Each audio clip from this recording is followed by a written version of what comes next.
आजकल ना ये गर्लफ्रेंड बॉयफ्रेंड ना एक ठो ट्रेंड चल गया, अजब हाल है भाई साहब। एक बात हम आपसे कहना चाहते हैं, मेरे पैसे से अगर आप मोबाइल खरीद लीजिएगा तो अल्टीमेटली इकोनॉमिक्स के हिसाब से उस मोबाइल पर अधिकार किसका होगा? मेरा होगा, क्योंकि पैसा मेरा है।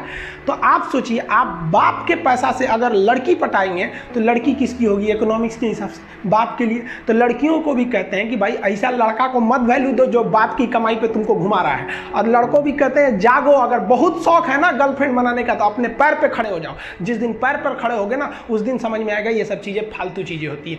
कई लड़के बेचारे का दिल टूट जाता है, उनका शरीर एम्बुलेंस की तरह हो गया है, घायल दिल लेके घूम रहे हैं। अरे फालतू ये सब चीज़ें। जीवन में किसी के लिए आंसू मत बहाइएगा, वो आपके आंसुओं के काबिल नहीं होगा। और जो आपके आंसुओं के काबिल होगा वो कभी आपको रोने नहीं देगा।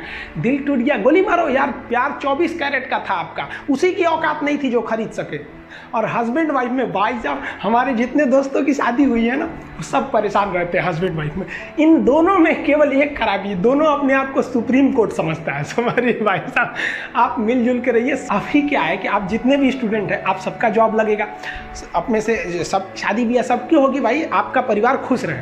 लेकिन आप देखिए, शादीशुदा इंसान हमेशा परेशान रहता है, ये दोनों हमेशा झगड़ते रहते हैं। समस्या क्या है?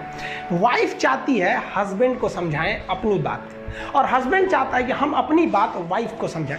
भाई आप दोनों से कहना चाहते हैं, आप कोशिश करिए ये क्या कहना चाहते हैं इनकी बातों को आप समझ जाइए, और आपसे कहते हैं आप अपनी बात मत थोपिए, इसकी बातों को समझिए। होता क्या है, लड़कियों को लगता है कि इनका हस्बैंड बाहर करता क्या है, ऐसे पैसा बरसता है पेड़ पे से हिला के लेके चला। ऐसा नहीं है भाई, बाहर निकलिए फिर समझ में आता है ये कि बाहर जो आपके पिताजी या फिर आपके हस्बैंड या जो भी कमा के लाता है उसको कितना मेहनत होता है। और आदमी लोग को क्या लगता है, घर में तो कोई काम ही नहीं है, उठो नाश्ता बनाओ। अरे भाई साहब, झाड़ू लगाने से सही नाश्ता बन तो जरूर जाता है, फिर उससे पहले कितनी तैयारियां करनी रहती है, कहाँ कौन सा सामान है। एक दिन बना के देखिएगा फिर समझ में आ जाएगा। फिर सब लोग खा लिए फिर उसको साफ करो।